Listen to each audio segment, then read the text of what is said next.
market this week. But as we look at NVIDIA, against the market and also the semiconductor space, how is it stacking up? Kind of in the middle of the road, the pack rather, I guess you could say. The semiconductor sector has been kind of the strongest of the strong for a while, but NVIDIA, which was once such a big outlier, has now kind of come back to earth a little bit here. You can see it's up a little less than 26% versus the SMH, which is up about 32%. If you were to look more specifically at the direct competitors to NVIDIA, Broadcom, AMD, Intel, Taiwan Semi, they're all doing better. They're up 44 to 88%. NVIDIA is down here 25%. The beleaguered Qualcomm is the only one who's kind of below at about 1.6% down on the year here. But, it's been a not very good week for this whole space here. Another story that caught my eye, OpenAI CEO Sam Altman had to clarify that he didn't want government bailouts, basically, if things started to go poorly for OpenAI.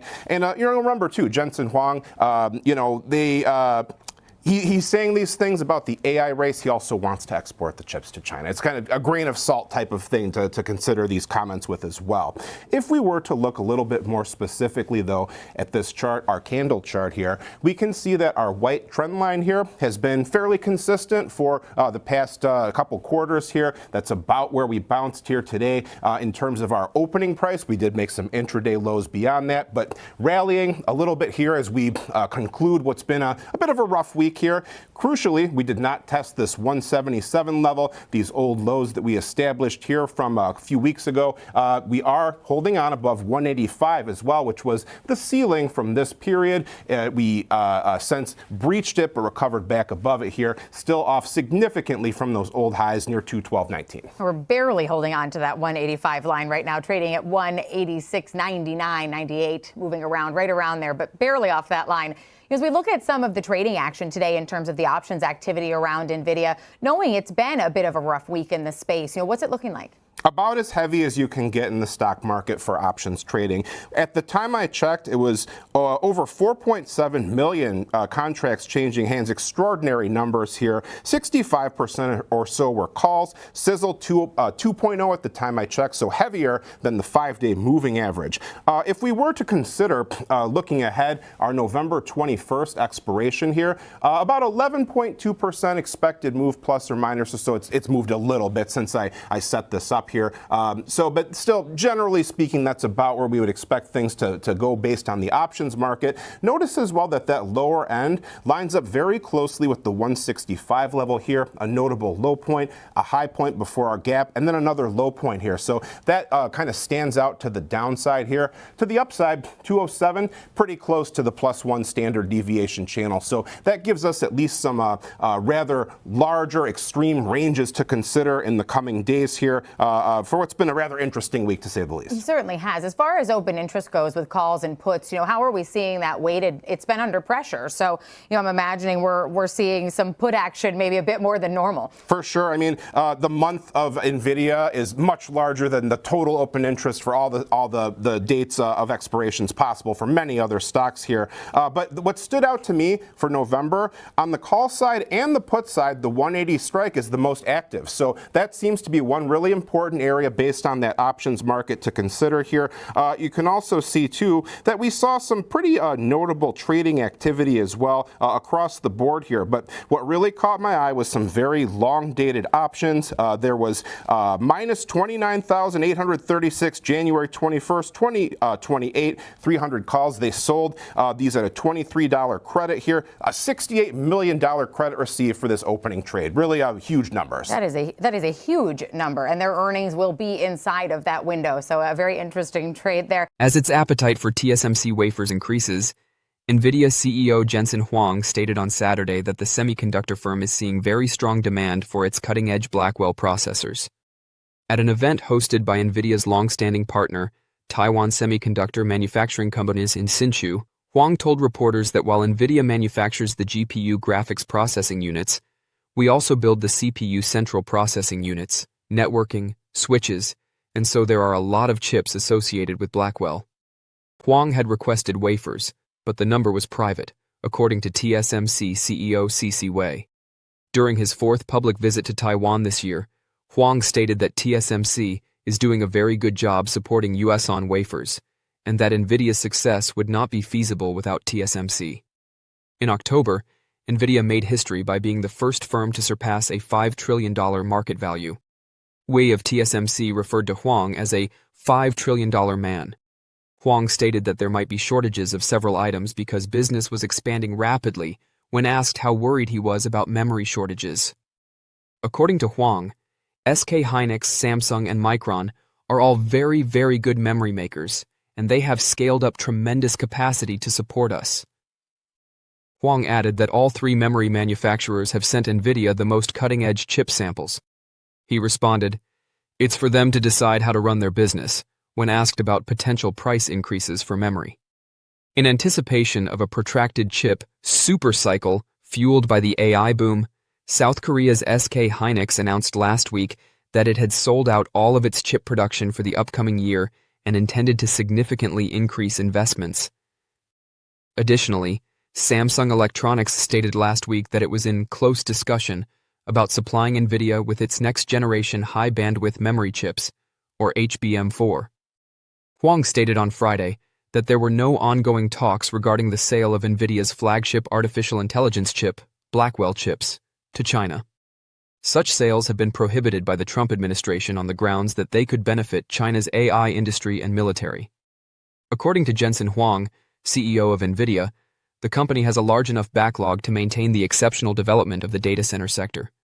The enormous sum of money that will be spent on AI infrastructure over the next few years will help NVIDIA's data center business prospects.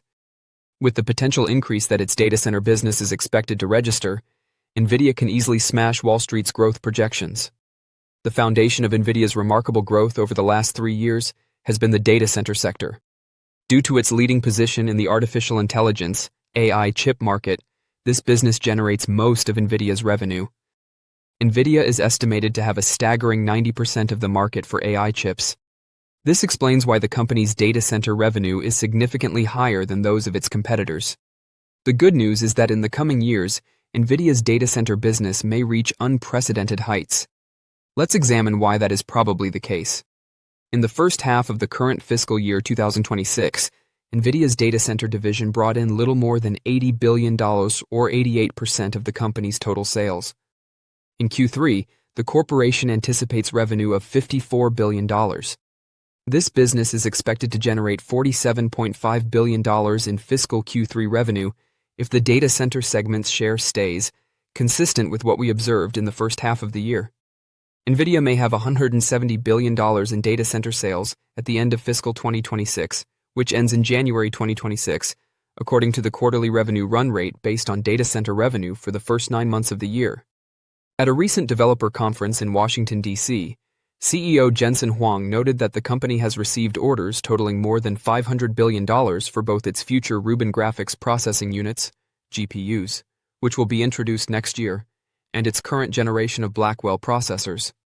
Huang would not specify whether all of these orders are still waiting or whether they include the money NVIDIA has already made from the sale of its Blackwell processors of the current generation.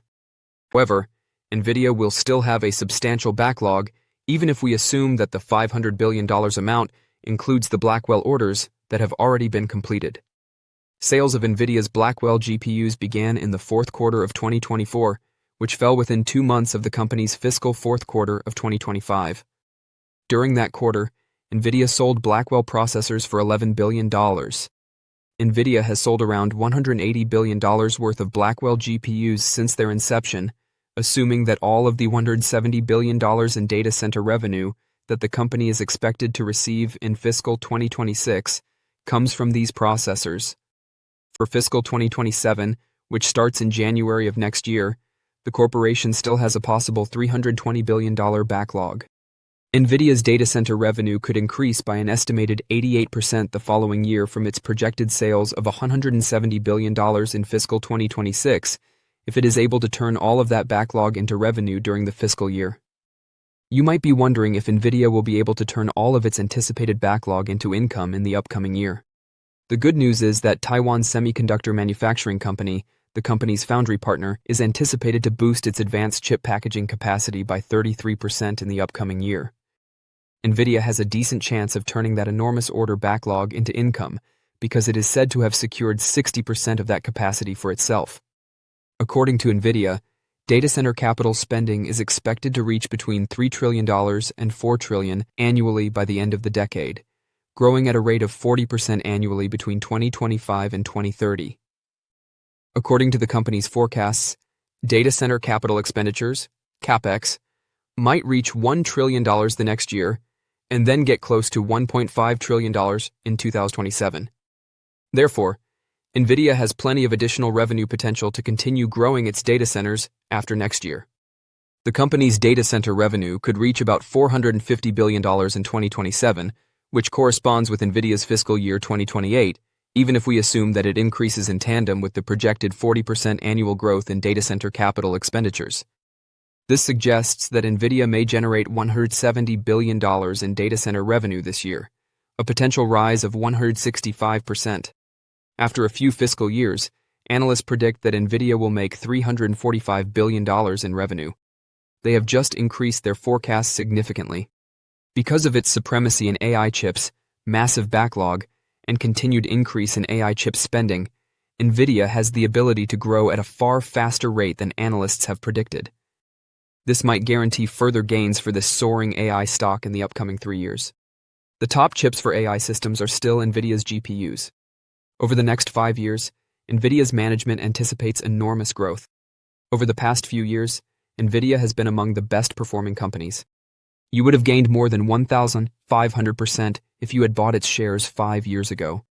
But investors are unable to relive those remarkable profits. In order to determine whether or not the stock is worthwhile to purchase at this time, they must instead concentrate on the future. It's unlikely that NVIDIA will increase by 1,500% over the next 5 years, but might it at least double and dominate the market? The increasing demand for AI has benefited NVIDIA more than any other firm. A significant amount of the computing power utilized to power and train those systems comes from their graphics processing units, GPUs. Although there are now other alternatives to NVIDIA's GPUs, no competing chipmaker has yet to gain enough market share to pose a threat to NVIDIA's dominant position. Because demand for its products readily exceeds supply, NVIDIA's dominance enables it to project its sales outlook well into the future.